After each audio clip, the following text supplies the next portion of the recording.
Beleza, vamos direto ao ponto. Pensa só numa situação super comum. Um funcionário que mexe todo dia com dados e sistemas de um cliente é transferido de projeto ou até sai da empresa. E aí, o que acontece com o acesso que essa pessoa tinha? Pois é, essa pergunta, que parece boba, pode virar uma dor de cabeça enorme de segurança e compliance se não for bem respondida.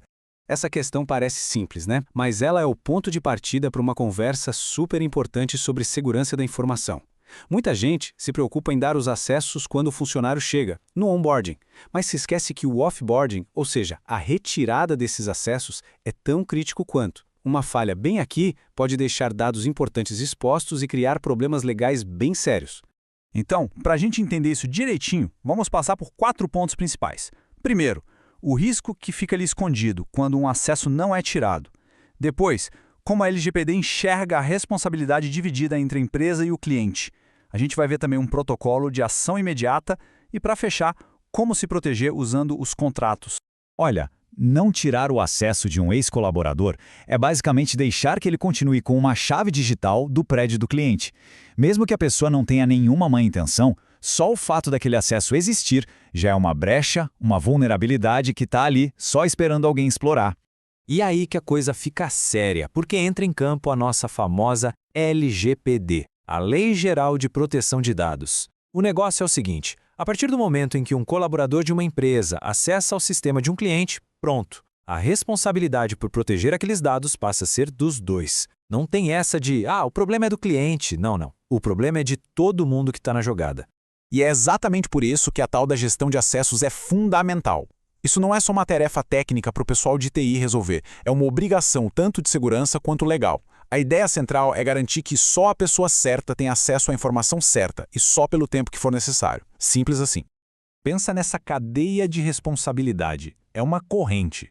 Se um elo quebra, seja no controle do colaborador, na segurança do sistema do cliente ou na proteção do dado em si, todo mundo se complica. Tanto a empresa prestadora de serviço quanto o cliente ficam expostos a riscos gigantes, legais e financeiros. Certo, já entendemos o porquê da preocupação. Agora vamos para a parte prática.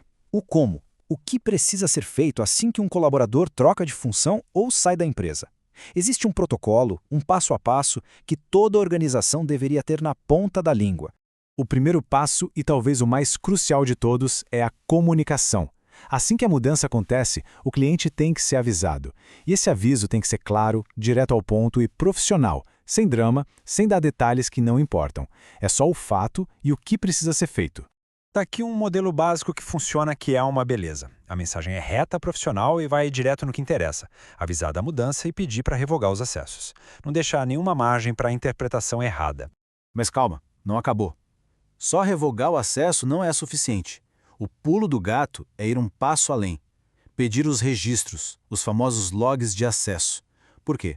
Para fazer uma auditoria, para ter uma prova de que a empresa fez a sua parte e, claro, para ter um registro que serve como proteção jurídica se der algum problema lá na frente. Olha só como a diferença entre um processo ok e um processo realmente seguro é pequena, mas faz um estrago no bom sentido. Uma simples frase a mais na comunicação muda o jogo completamente. Com essa frase, o processo fica muito mais forte. E repara no detalhe do formato. Pedir em TXT ou CSV é uma prática de segurança excelente. Sabe por quê? Porque evita o risco de macros e outras vulnerabilidades que podem vir escondidas em arquivos como uma planilha de Excel, por exemplo. Até agora, a gente falou sobre ações reativas, né? Coisas que são feitas depois que a mudança na equipe acontece. Mas e se desse para criar uma proteção antes mesmo do problema aparecer? É aí que entra a verdadeira rede de segurança. O melhor jeito de lidar com um incêndio é evitar que ele comece.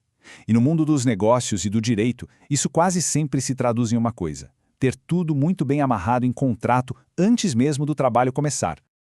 Olha, essa aqui é a jogada de mestre. É a peça-chave. Colocar uma cláusula desse tipo no contrato de serviço acaba com qualquer tipo de dúvida, sabe? Fica tudo preto no branco. As responsabilidades de cada um, o que precisa ser feito, vira uma obrigação contratual mesmo. E o mais importante, protege os dois lados, sem margem para erro. Então, no fim das contas, o ponto central é esse. Não adianta fazer ações soltas. O segredo é ter um sistema, um processo que todo mundo conheça, que seja repetido sempre que alguém mudar de time e, o mais importante, que seja documentado do começo ao fim. Para resumir tudo numa listinha fácil de lembrar, o checklist é este. Primeiro, avise o cliente. Segundo, peça para revogar os acessos. Terceiro, peça os logs para auditoria. E quarto, que é o que amarra tudo, garanta que isso esteja bem claro no contrato. E para fechar, fica aqui uma reflexão importante. A questão não é se um problema de segurança vai acontecer, mas quando. E na hora que a bomba estourar, a pergunta não vai ser só o que aconteceu, mas sim o que foi feito para impedir isso. E acredite, ter um processo forte, bem documentado, é a única resposta que realmente protege uma organização.